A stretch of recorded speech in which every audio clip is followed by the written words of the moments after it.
Okay, great. I just started the recording. Great. Good morning, everyone.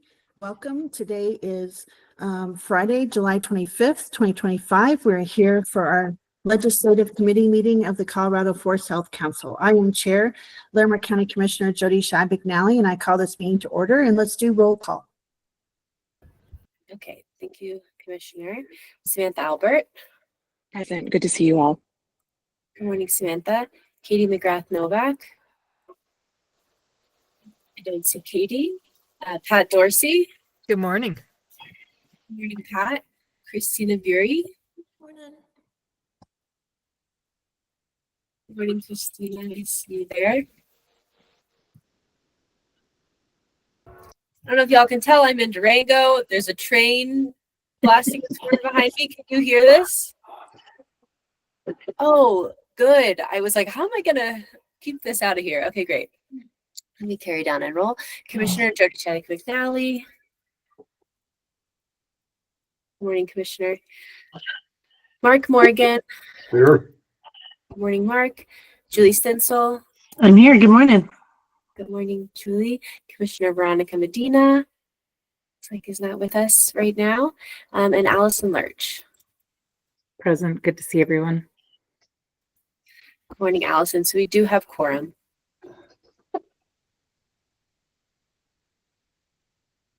Great. Thank you all and appreciate you all being here today.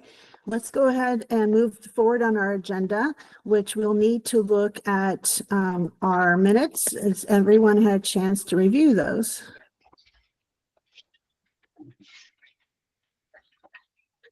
Okay, and Courtney, could you just flash, I don't hate to throw a curveball, could someone just flash up the agenda just for everyone so we can have everyone kind of ground for a second? But has anyone had any changes or concerns about that agenda? I mean, the minutes, sorry. It's been a long 2.5, 3 weeks. Okay, it'll take one moment for me to find those minutes. Then I don't have them pulled up, but I will find them. Well, you don't have to pull up the minutes. I just wanted to say if anybody had any issues with the minutes. If not, I would welcome a motion to approve the minutes for July 11th. I would so move that. Great. Do we have a second? Great. Thank you. So we have a first and a second. Any further discussion? And I'd like to recognize that Commissioner Medina is joining now as well for roll call. So all those in favor of the minutes say aye. Aye. Aye. Aye. Is there anyone opposed?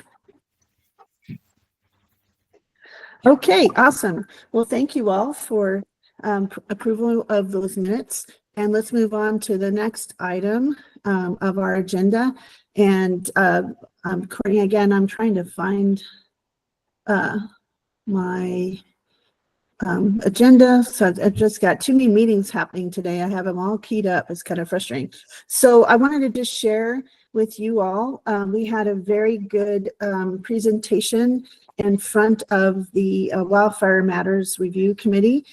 We actually had a lot of folks who were listening in from other outside of even local or state government that were listening in that I saw the next day or that later that week that had lots of positive things to say about our presentation and how we answered the questions. A lot of these were from law firms or other outside groups that were listening in. So I just wanted to thank Allison and Courtney for all their support and the presentation. As you know, I think we shared in that email that we said we would share. They did take a couple of our recommendations and which one was continue the furworm funding, though I heard yesterday that the Legislative Council might be questioning whether they think that's a legitimate or appropriate request so that they can't tell the JBC what to do or not. So I find that interesting because I don't think we've heard that before because that's not the first time we've made this recommendation. And then the other one I believe was the Good Neighbor. Well, let's go through. Let's show all the list so we can just kind of talk through all of those. I don't know if you have those on the list. That list up. I would probably pulled a fast one on you there, Courtney. I apologize for that. From the email, there was one for the mobile home park evacuation or addressing mobile home park areas. Then was Senator Cutter talked about she still might try to do some more homeowners insurance regarding wildfire. There was our two recommendations from the council, and then there's the fifth one. I'm drawing a blank at the moment. I have 9 hours of Zooms today, so just so you all, I apologize. I've got all kinds of screens pulled up. So let's see. So I they don't have took a list, Jody, of the recommendations that were moved forward, just of the recommendations that we made to the committee. Yeah, we had, well, those 5, and there also was a discussion about, they didn't think we needed to have, we had recommended the having the Good Neighbor Authority legislation, the partners expanded and added U.S. Fish and Wildlife and other partners to that list. And for some reason, one of the reps felt like we didn't need to have a statutory change, that they could just add names. And I'm not sure why that was a conversation. So there was only 4, actually. I think that's why I was wondering, like, oh, was there 5? So but they extended their Wildfire Matters Committee for another 5 years. Mobile Home Safety, our Good Neighbor Authority, which is our rec, but there still was some conversations on the side where they're not sure if that's one or not, and then maintaining funding. And then I heard yesterday there was some conversations whether legislative council or affairs or something were questioning that. But so they took 4, and so that's all we have. They didn't really grab any others, I think, due to funding concerns. And then we got some pretty interesting questions. There was one of questions on the science, on some of the science that we're using and tactics, and that was an interesting conversation. And overall, I feel like it was a good discussion and presentation. Courtney and Allison, would you like to add anything to that? I just think it went really well. I think the committee is asking a lot of similar questions. Like they asked to Director McCombs when, in Colorado State Forest about what's a healthy forest, and having a lot of the science part is really interesting. And, I know James and Christina, you and your team are working on some incredible proactive ways to get legislators out to see, great forest management work and all of that. And so, no, I just thought it went really well, Commissioner, and just that they really compressed their timeline. So I just want to give a thank you to Courtney and Commissioner for putting together the presentation and being ready sort of early. I was hoping that our presentation would be in August. We would have more time to put together ideas and things like that. But no, we had to move fast, and then one presentation right after us. Then they went into recommendations. So they're moving very quickly. And I'm also just very happy to see that they extended the committee for 5 years. I think this is a really important committee to keep going. Yeah, I agree. Thank you. And I agree. I want to thank also, I see your hand, James. I want to thank Courtney as well. She did a really great job on the slides and the presentation. It flowed really well. And I think we all made a really great team and worked connecting and answering questions together. I think we flowed really well and partnered well together. And I want to thank you all for your expertise and your professionalism. It was, like I said, I got a lot of calls and texts afterwards with lots of positive comments about our presentation. James, did you want to add to that? Yeah, I was just going to say, sorry if I missed it, Commissioner, but I think it's worth noting to this legislative committee, from those 5 recommendations, they are allowed to move 3 forward. I don't know if I missed that. And we can assume that at least one of those will be the bill to extend the wildfire committee. Mm-hmm. So there's an option for 2 other bills. So sorry if I had just missed that, but I thought it'd be worth noting. No, I hadn't mentioned that. And I think that has changed from years past, because before they could move 5 forward, and now that has been shortened.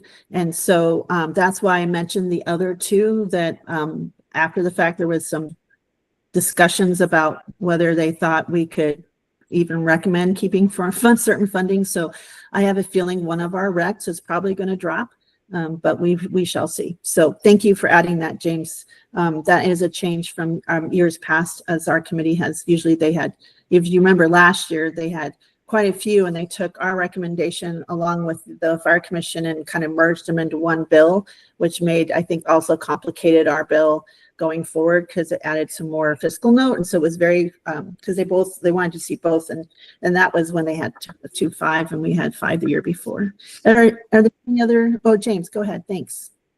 Sorry, and that also reminds me, Commissioner, thank you.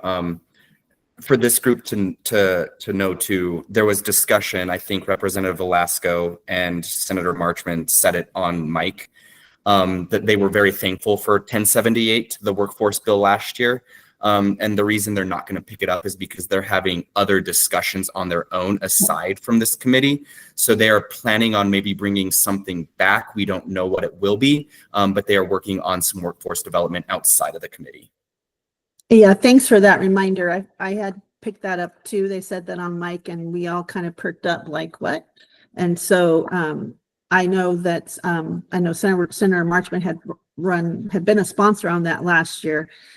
So I'm not, like I said, I agree with you. I'm not sure what that looks like. And I don't know if you have any outreach to Representative Velasco, who's the chair this year of that committee. It'd be very interesting to see what they're thinking of, because certainly if it has some of that workforce component, it might be something that us as a legislative committee might recommend to the first full Forest Health Council for us to come out and support. So, and then I had a quick question. I know this is a little off topic, but I got a lot of questions from residents up in the mountainous areas of my county on the bill last year that very quickly got approved, was House Bill 25-1009 about fire districts and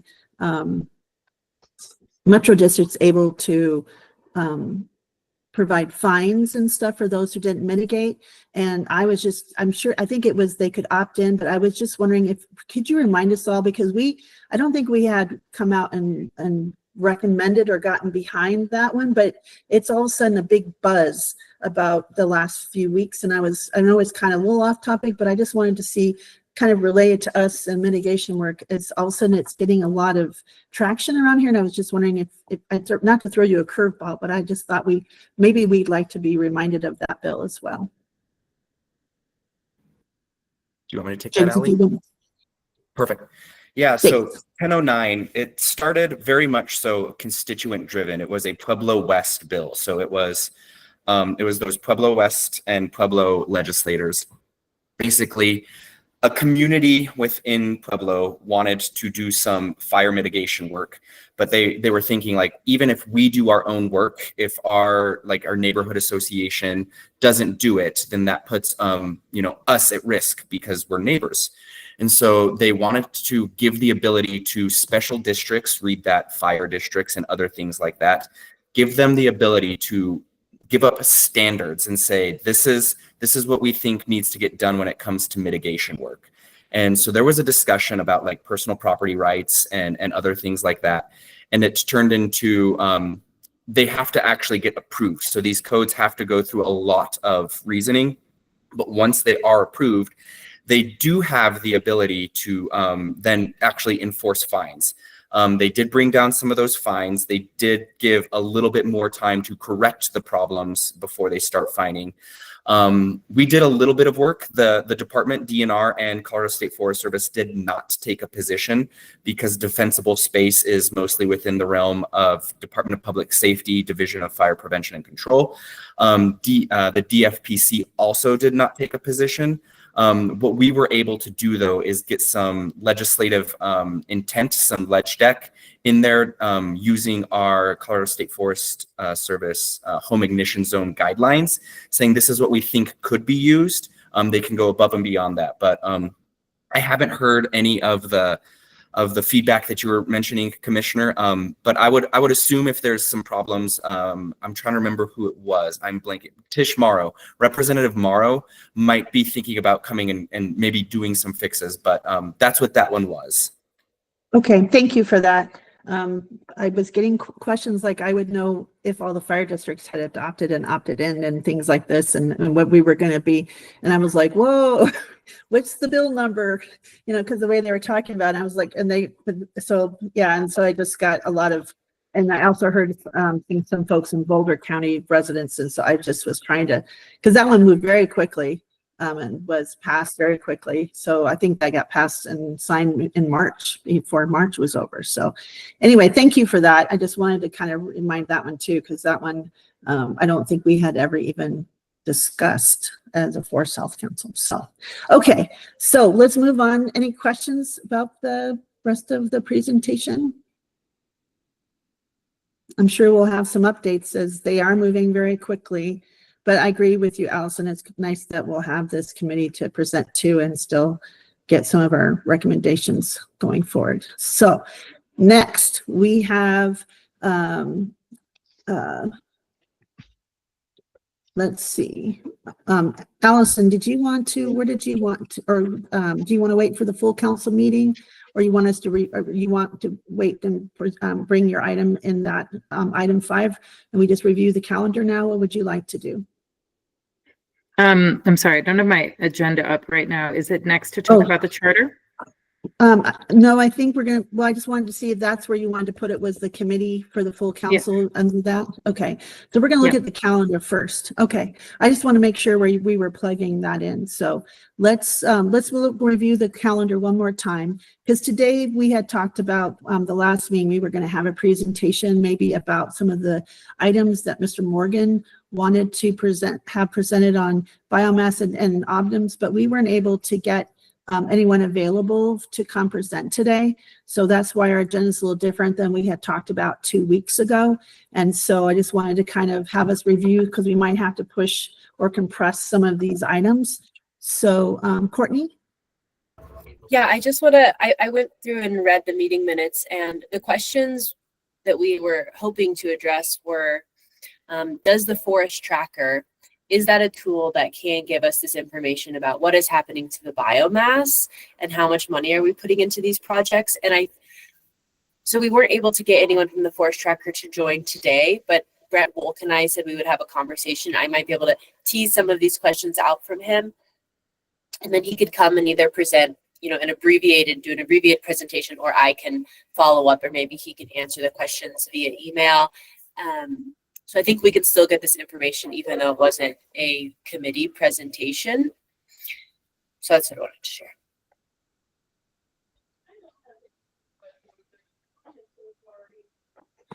Thank you for that, and thanks for circling that. So just want to make sure you all know we didn't forget that you had those questions, but we will get those answers. Mr. Morgan. Yes. Many of the things that I was checking on or asking about in those questions had to do with the ability to deal with biomass. And I think the federal situation right now is so dynamic and so fluid, and the direction that it's just been coming down in the last week, I think you're going to see a lot less biomass. And I think some of this decision is going to be made for us, because the thrust from the Forest Service right now, I'm assuming everybody is aware that they're decentralizing the Forest Service, and they're going to have five essentially offices, zone offices, I guess they're going to call them. One will be in Fort Collins, which was kind of surprising to me.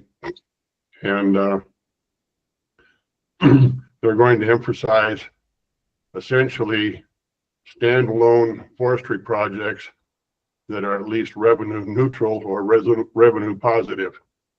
And what's coming down from our sources in the industry is that there will probably be a lot more emphasis on self-funding projects and a lot less emphasis on funding sources for hard money to go like fuels management, where there's a lot of biomass removal.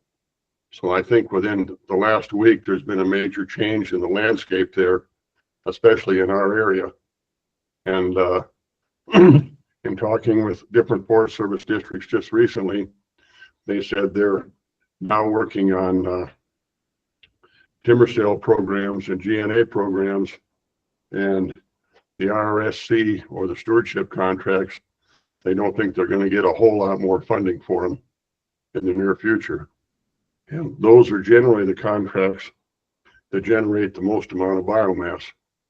And I don't know, Christina, you may know the answer, but I'm thinking that's probably going to generate less flow-through revenue for some of these other agencies like the State Forest Service and some of these other projects. And am I accurate there in what you're saying? Christina. Yes, yes, you are accurate. I think you're accurate, but there's still like this looming uncertainty where I feel like we still haven't gotten like official word, you know, or seen budgets essentially based on Congress's decision. So I think we're in this uncomfortable like limbo where I think there's indicators that you're exactly right, that they're going to be really, the U.S. Forest Service is going to really be focused on projects that generate revenue or revenue neutral, like you're saying. And so what does that mean for Colorado? The chief, to be really transparent, the chief of the U.S. Forest Service has been meeting with Matt and other state foresters to talk about the Montana agreement in particular. Montana is very different than Colorado. And so we don't know necessarily what an agreement would look like for Colorado, but the chief has been having communications with state foresters, including Colorado, Wyoming. So I think we're gonna see more in the future and have more certainty. Right now, it's just a really uncertain time. And how we're coping with it at the State Forest Service is we're doing a lot of scenario planning, essentially. And I think trying to diversify our funding sources as much as possible. But thank you. Thank you. Appreciate your perspective on that and sharing that with the group. Thank you, Christina. Before I have you ask your next question, Mr. Morgan, yesterday was a very interesting day as I was in meetings with the U.S. Forest Service and the Colorado State Forest, and all of a sudden it was like I had to, all the meetings got like exited, and I was at the dispatch center yesterday, and it was just like everything got turned upside down and shook, and so it was very interesting. Yeah, the memo is very interesting, but I just wanted to ask Christina, for those then on the call that maybe don't know what the Montana agreement is, could you just share a little bit for those on the call maybe aren't as familiar with that? And then Mr. Morgan, you're next. Sure. So it's a 20-year stewardship agreement with Montana. I don't know the details beyond just there's an agreement.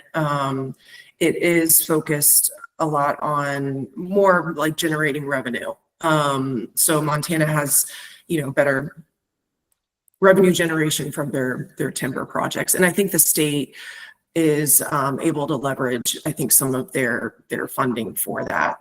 So it's a 20-year agreement essentially between the U.S. Forest Service and the state of Montana. Thank you. Mr. Morgan. Christina, I very much appreciate your insight in this because bywords that I had written down here was dynamic and fluid and uncertain, and that's very much where industry is. We're all looking for where do we need to go? Are we trying to manage biomass and fuels? Are we trying to do stewardships? Are we trying to produce timber? I know I sensed it coming probably a year ago. I really did, that this was unsustainable what we were doing. We've tried to pivot. I don't know if we pivoted fast enough, but I think you're very accurate in that Colorado is not Montana. And we have much lower grade material around here and less concentrated and probably even a greater fuels risk. So I think it isn't a do nothing situation, but I'm really glad to hear that you're doing essentially variable scenarios depending on what pops up. I think everybody's got to be planning it. I think this group needs to be thinking along those lines. on what we're trying to do or what we're asking people to do, because that's, you know, everybody I know right now is playing the what if game. What if this happens? What if this goes? And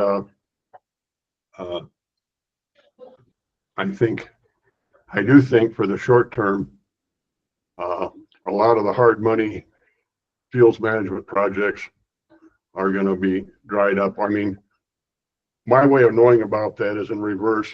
We go out and we bid work and we bid contracts and we see what the programs being put up are.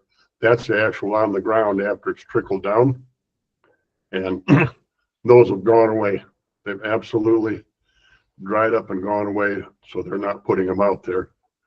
And that's all I can add to this conversation. But thank you. Thank you, Mr. Morgan. Commissioner Medina, I see your hand is raised. Good morning, everybody. I just wanted to mention yesterday at Club 20, Kristen Sleeper, she's the Deputy Undersecretary of Natural Resources. She painted a really nice picture, but Christina, you're really giving us the kind of the boots on the ground perspective, which I appreciate. Christine Sleeper, she gave, like I said, a positive perspective of some of these mandates and, you know, the key areas that they're going to be focusing on. She said that there's going to be some adjustment, but that some of the monies, the grants, things may have gone away right now because they're trying to figure out and utilize the workforce, and they may have to be moved around. So not necessarily laid off and gone or terminated, but maybe just moved around to fit the openings. But the other thing she said, some of this will come back once they reorganize and make sure everything is, the fat is gone. I mean, I think everybody, you know, we're kind of tired of hearing, you know, there's the excess that people are just spending, but she, like, again, I'm not summarizing it very well, but she just painted a positive picture at the end.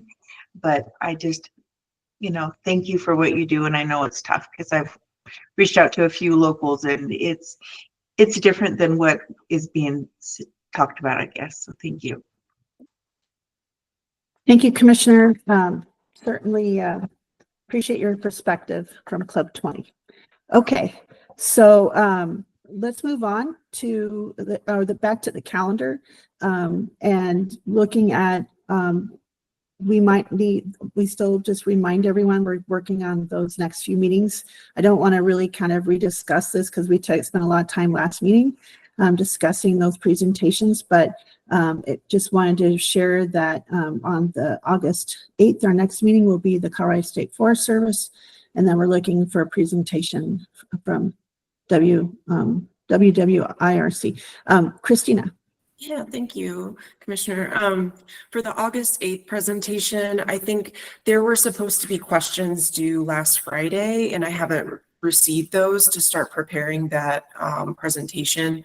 So I just need those questions. Great. Thank you for reminding everyone. Did anyone get those? Or Courtney, I know I kind of held mine back because I didn't want to be first on the list, but Courtney, go ahead and share. Do we have any questions for Christina? Yes, apologies. I did receive questions from Mark Morgan, and I will pass those along. And Christina, happy to talk about some of them too. Mark, you sent great and complex questions. So yes, I will share those now. I also wanted to say about that meeting that quite a few, the DNR folks aren't going to be available. We have a co-swap event that we need to be staffing and managing on that day. So happy to work with people to help get the logistics of that meeting set. But sometimes what works for the other committee, if we can't attend, is that someone else can host and record, and then I can still take care of all the logistics, like the agenda and creating the summary of the meeting. I had Yeah, a couple questions. I Oh. might still send them to you, Courtney, to get to Christina. But Christina, did you have something else to say? And then I'll have Mr. Morgan. Okay, thank you. As I say, James will be out, I will be in, and then, yeah, we'll get someone to present at that meeting based on the questions. And I'm happy to just like record the meeting and like do roll call and stuff for you, Courtney. That's not a big deal. And Allison, Yeah, I no, saw your hand raised quick before Mr. Morgan. Yes. Yeah, just very quick. Just that would be great. And maybe we can keep the agenda tight just to like a presentation and approval of minutes. We also don't have to necessarily approve the minutes from this meeting. At the next meeting, we can delay it if we just want to keep it as logistically like so we don't have to pass a bunch of documents to you all. So let's go ahead and make that suggestion to move the minutes and just keep it that presentation and then recording it real quick. And then I'll try to help write down any questions we might have. So we can plan for a shorter meeting. I will be, it's for some reason, it seems like every group is having a meeting that day or an activity. And I have like 5 of them. So you're not alone. We're all busy that day. So if you really feel like maybe we should reconsider having it on another day and pushing it back, I'm open to that suggestion. So why doesn't everybody marinate on that while we have Mr. Morgan ask his question? Thanks. Just a comment for Christina. I had a lot of fairly complex questions that Courtney just referred to. I was looking for information and costs and everything, and current changes may make those obsolete or immaterial because I don't think they're gonna. And so if it's okay with the group, feel free to call me and say, do you want me to X these off? And also I would suggest if you want to move it back, the last thing that I want to do in this world is to be a burden or take up your time at a time when you are very much in a state of flux to deal with this situation. I mean, I was trying to tease out actual procedures and costs for biomass, and I think that may have slipped down the list of ways because I don't think we're going to be making as much of it. So however you want to deal with that once you get them, okay? So let's go back to that question. If our staff are really busy that day and there's going to be logistically a challenge and you want to keep the agenda light, should we cancel that August 8th meeting and bump it back, everything back, all the presentations back, just to take some of the pressure or, strains? And I know, Christina, I don't know if that works for your schedule or not.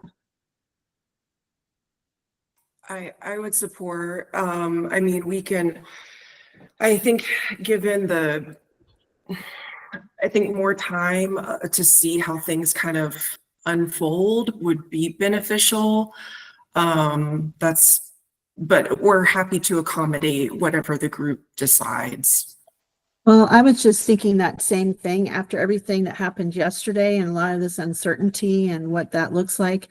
It might be great to see how the dust settles and what kind of more clarity we get. I'm not sure if there will be a lot of clarity. I think there might be even more uncertainty, but it might be great, good to have that. Mr. Morgan, you're first, and then Pat. I would very much agree with that. I just think we're putting work out for the State Forest Service that we don't know the viability of it, and we don't want to. I would very much be in favor of moving it back because I think you'll get a better result and more timely and more appropriate to what we're doing. Yeah, I think so too. So I'd much rather not, put hey, we need to have this on the 8th and give them a little more time and kind of figure out how they need to respond to some of the things that dropped yesterday. I heard about this at 8 a.m. and I was like, whoa, what's going on? So Pat.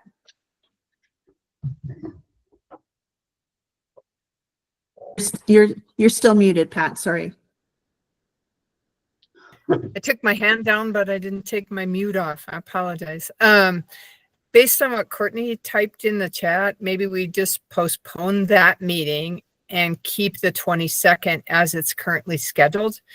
And that would it's an information item. It's a light agenda. Other than that, I think it would be in our best interest to give everybody an hour back.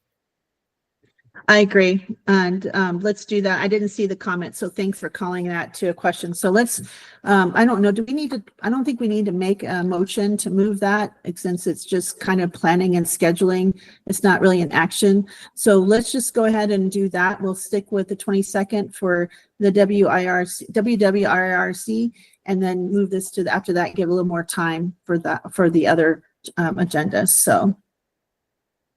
And I just wanted one more look. Is there anyone who's opposed to that?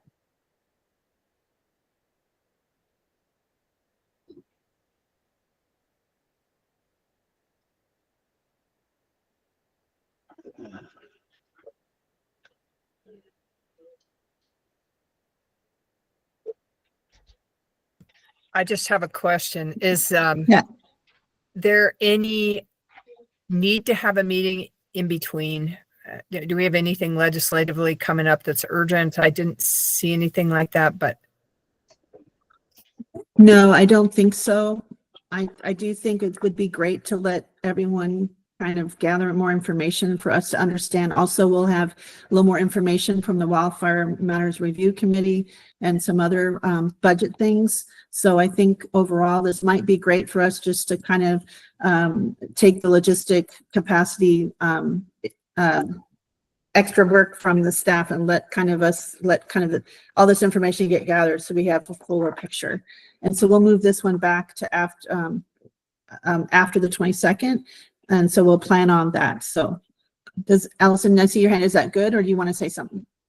That sounds good. I just was saying just about the Wildfire Matters Review Committee bills have to be drafted for fiscal notes if possible or if they have them by August 5th. We can always, are we allowed to send email updates, to this group? Like if we hear, if there's just an update from Courtney's giving me a thumbs up. So I don't think there's going to be anything needed from us for those regardless. And James, I'm working with Daphne on a ledge declaration and all of that for the committee. So I don't see this committee needing, for the Wildfire Matters Review Committee, I don't see this committee needing to be a part of anything in the next 2 weeks. Great. Julie. Pat, I think took my question. I was just not clear based on the pushback of the presentations, whether we were saying we were intending to meet on the 8th. Can you say that again? I'm sorry. I've got someone, my husband's on a Zoom today, just opened his door and I got distracted. Can you say that again? I apologize. Yeah, no worries. Maybe said more simply, do we plan to meet on the 8th based on these changes, or are we not meeting on the 8th now? So we've decided that probably since DNR staff are going to be at a COSOP event and it would just been Christina, and we were trying to make that a logistically light so we don't have to take a lot of minutes and stuff. It seems like and Christina could probably use a little more time and get some more questions, that we would move this back to after the 22nd and keep the August 22nd and not have the August 8th meeting, so that we can kind of gather more information about all these changes that were addressed yesterday. So. Perfect. I hope that helps. Okay. Thank you. All right. So now I'm not sure so I guess we should take a vote that we'll go ahead and cancel the August 8th meeting, since we kind of had that on the calendar. So I would welcome a motion to cancel the August 8th meeting. We'll move. Second. Is there a second? Second from Julie. All those in favor? Aye. Aye. Aye. Is there anyone opposed? Okay, we're canceling August 8th. We'll see you on August 22nd. And always great to give us all, we all have interesting schedules right now. So I'll give you back an hour and a half maybe. So let's move on to the next item then. Let's talk about the committee update. And I want to give this over to Allison for the next two items. And she's going to talk about the charter and also talk about some of the vapor pressure deficit stuff that's still hanging out there. So I'm going to let Allison let you kind of start presenting. Thanks. Great. So at our last quarterly meeting in April, there was discussion about updating this committee's charter to include federal legislative involvement or advocacy, etc. And so I've been working with our our Director for Policy, Federal Policy, Lacey Gentry, and our new Deputy Policy Director, Aaron Ray, and our staff to update the charter. Right now, it is in draft form, but I am going to share with you just on the screen of where of just the very few simple changes we're thinking about. So here we go. Let me share. And essentially what we want to do is reflect the discussions that we've been having in this committee. Now, let me scroll down. Sorry, my computer's moving a little slow. But essentially, I don't know if you have looked at the charter in a while. This was adopted in 2023. But we're looking at more defining in the functions. So there are 3 functions that are defined in this charter, which are administrative, advisory, and delegated. And we are really defining more what the administrative functions are by adding in that is more of like the state legislative updates and recommendations are very much our primary function there. And then moving into advisory functions, that's where we're adding in state and federal legislative matters as well. And talking about how this committee liaises with DNR on federal policy assistance. You know, we've been working with, like I said, Lacey Gentry on that, and she's here to help facilitate presentations from our federal partners and all of that for either this committee or at least the full council meeting as well. And then, as you can see in B, advisory functions B, also just identifying that we might provide technical feedback or input on these types of state or federal proposals.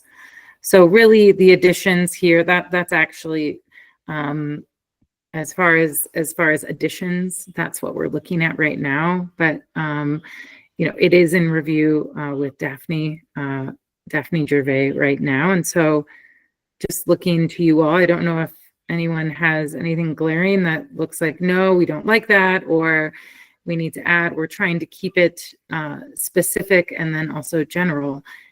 Sorry to be on both sides, but to give us the ability to fulfill the needs that we have, but also to understand, you know, limitations that when we're engaging with federal affairs, that we need to also work with DNR on those types of actions as well.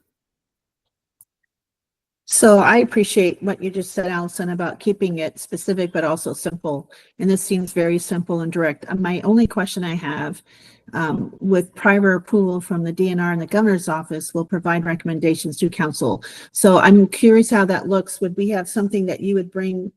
Would you guys bring us something that was already approved and approved by the governor's office and DNR before you brought to Ledge Committee? Or would it be something that from Ledge Committee would go to you all and the governor's and then back, and then we bring it to the full council? I just wanted to understand that kind of timeline or that process. It's the second that you described. Yes, it would be if ideas and concepts are coming from this committee, that we would then move it through our system to ensure that it we have an alignment with DNR and the governor's office. Commissioner, we did ask your question. My second question real quick is, would your Lacey, right, and you all bring us also items that maybe are not on our radar that you would help us understand or let us know of some things that are happening so we can also understand and look at and maybe respond to? Or is that maybe over like beyond the capacity that's available right now to kind of help us inform it some things that are happening at the federal level? I don't think it's necessarily beyond our capacity, Commissioner. What I would like to do is work with Lacey more on, and I thought we talked about this. I'm sorry if my memory isn't so strong, but that maybe we can have a document or something like a reference for you all to be able to see and track what's going on as well in between. And then we could also bring forth needs and changes. So I think we can do both. I don't know if it's at every committee meeting, and we need to do a little bit more pre-plan if we need to have more intensive conversations from our end. I agree with you. And we did ask the capacity question before, and I know Lacey and you said that was not an issue, but I just wanted to make sure and confirm that if, asking to say, hey, can you update us and make sure we're aware of things. So great. Commissioner Medina. Thank you. I know I have mentioned this before, Allison, but our name is Forest Health Council. So within that, in the mission and what we're talking about here, even our functions, is there any way, or would it be too narrow if we also expanded it to be, within the forest health by way of supporting a sustainable and viable timber industry? Is that something, because we don't have that language?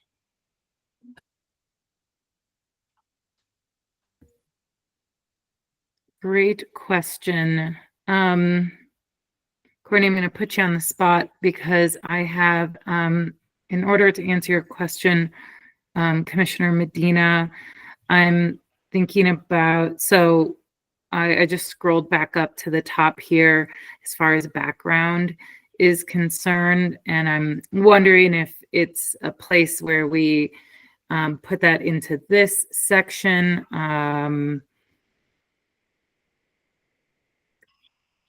Or I see here, is this where maybe you're referring to BB, forest health needs and opportunities, comma, including, sustainable timber industry, et cetera. I'm just wondering where that would be. And Courtney, and I saw Mark Morgan put his hand up, but Courtney, do you have any thoughts on that?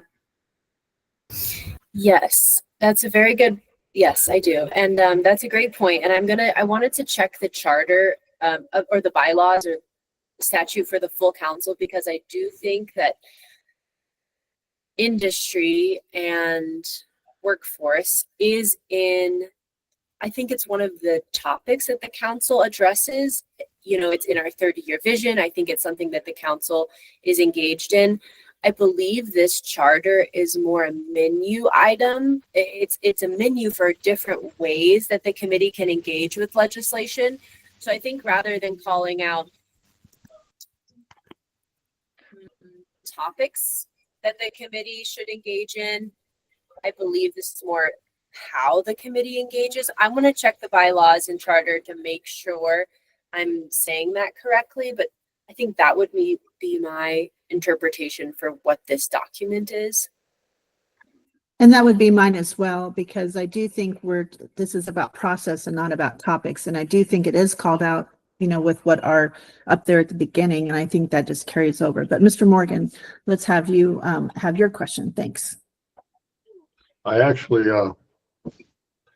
agree with Commissioner Medina, but that wasn't why I had raised my hand. I was just,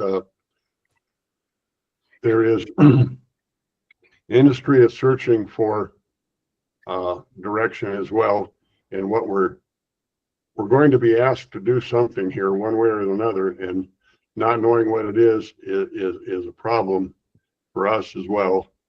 And I think recognition of the fact that that's at this point how you're actually going to get your work done.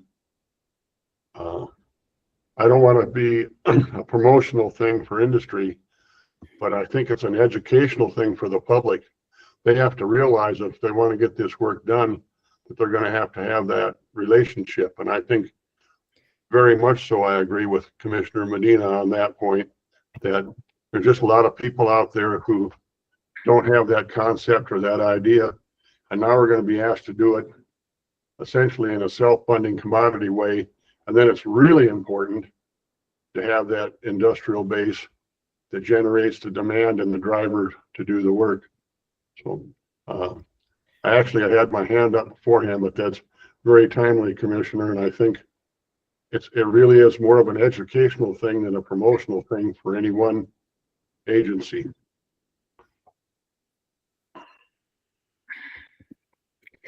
So I appreciate Commissioner Medina, did you have anything else you want to add?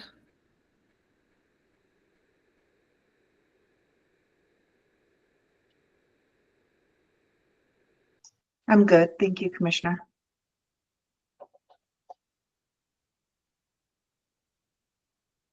I do think it's important to go back to kind of the process and how we do things. And it's not about what we're talking about, but just how we're doing the process and referring things.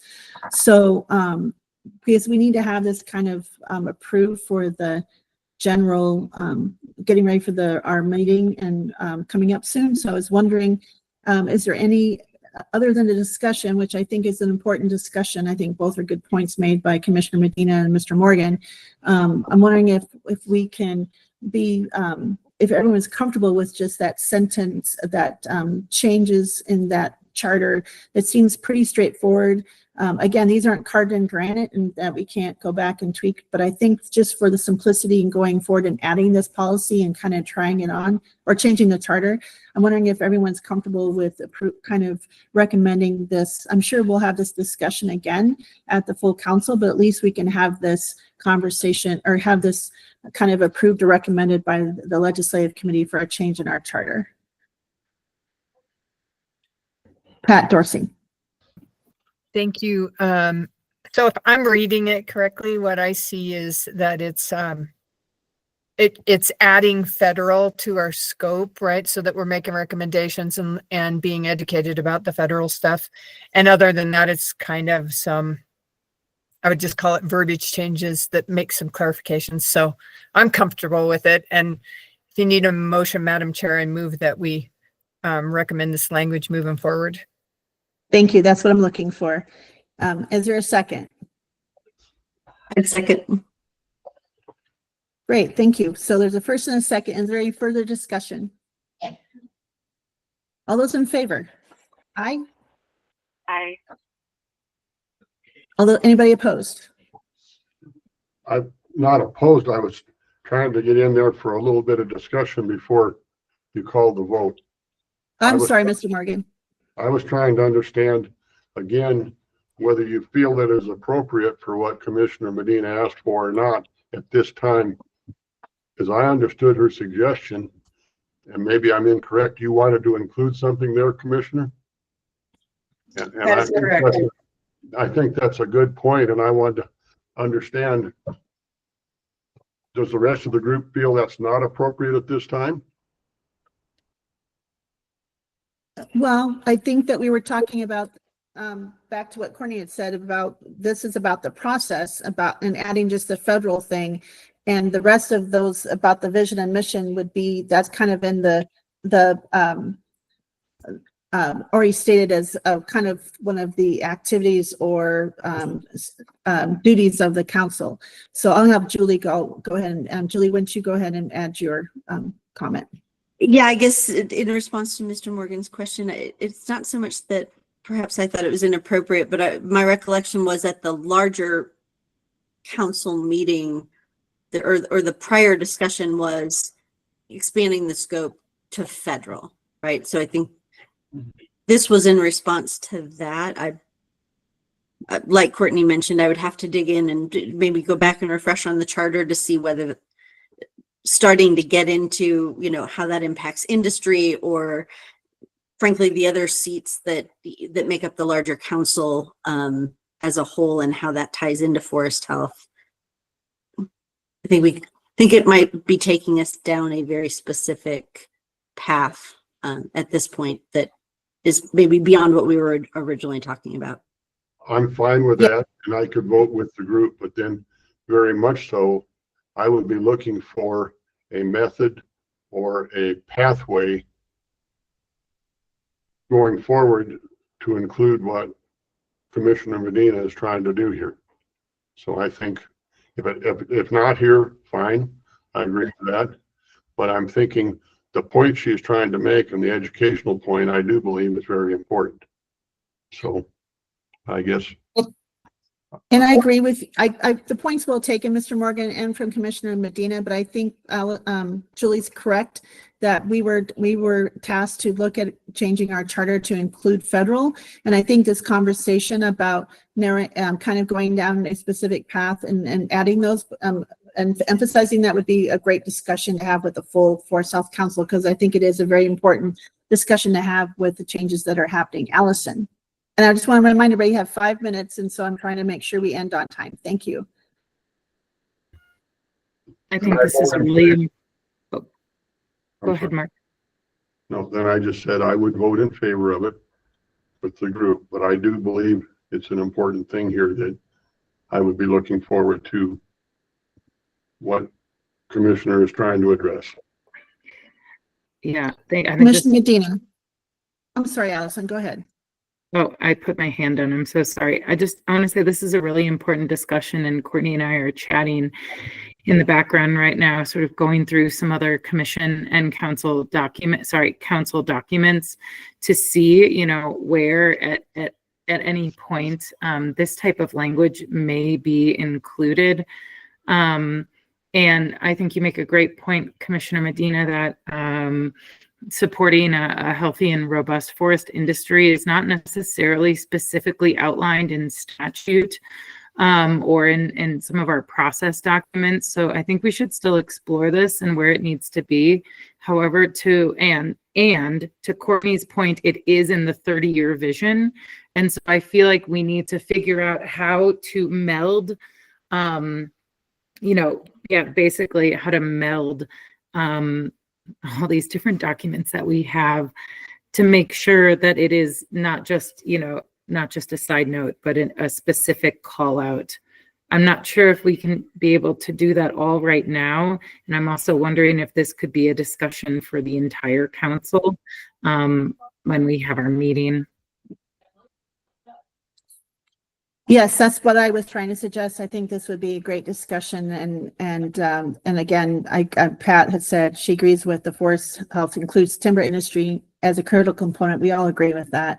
But she says, I think our committee role within the Forest Health Council is described in this charter, and that's what we're kind of trying to address. Julie. Yep, agree with all points made, and I think the point about the vision and what was built out that is supposed to frankly guide the larger council and the committee.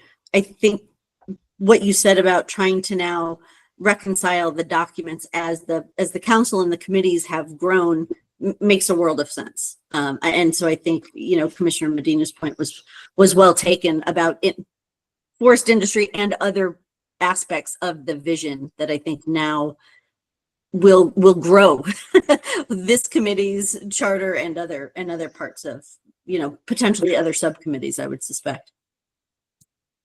Thank you. And I think this is a great discussion and a great point brought up. And I think it's important that we have this discussion. And I'm not trying to avoid it. It's just, I think this is also a full Forest Health Council discussion. So we have a vote on the floor, and we had said all those in favor. And so we had a majority of hands raised, but I'm wondering, and Mr. Morgan is joining, is there anyone opposed? Okay, that mission. I'm sorry, Mr. Morgan. I said I am in favor. Okay. And who seconded it was Julie Stencil.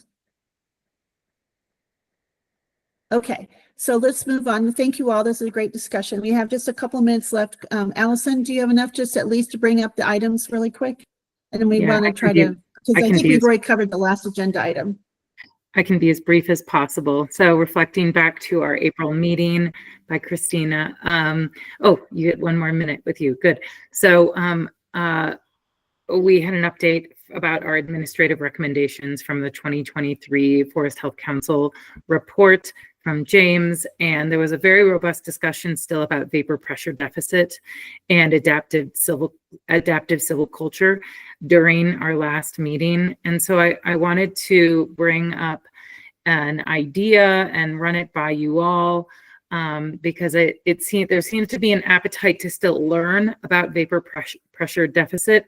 And so I want to ask you all if you think a 20-minute presentation at our council meeting coming up here in August would be appropriate, leaving enough time for question and answer and discussion about,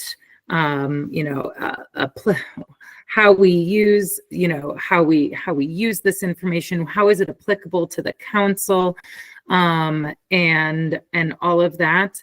And so the additional question, so that's really my ask is, I want to keep making sure that this topic doesn't get dropped. It was specifically requested that it was not dropped. So looking to you all for suggestions, changes, or acceptance. I think that's a great solution to have this presented at the next meeting.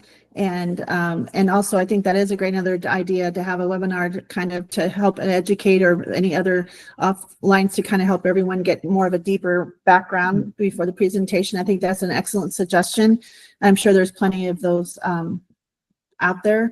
And I do like that idea, and I would anybody against that idea? Okay, let's go forward with that. Thank you. So I think no objection. Oh, and we all have to hop off. Yeah. So thank you, Julie and everyone. The last item on our agenda, I feel like we've already talked about next ideas for planning, but about budgets and planning. So I think we have kind of covered that. I'm sure the Forest Health Council, the DNR and Forest Service can talk about budgets and things as that dust kind of settles. And I think that we have now finished and covered our agenda. So unless there is some other pressing business, it would be great to have a motion to adjourn, unless there's another pressing issue. I know a lot of people are dropping off, and I hate for us to have lots of other discussions with only less than half of us here. So is there any other pressing issues? All right, then I'll I move welcome to a adjourn. motion. Second. Great. And all those in favor? Aye. Aye. Aye. Awesome. Commissioner Medina, thanks for bringing up a good point. I think this will be a good discussion to have. Mr. Morgan, appreciate always for bringing some wonderful perspective. All happy Friday, everyone. Have a wonderful weekend, and we'll see you on August 22nd. Thank you.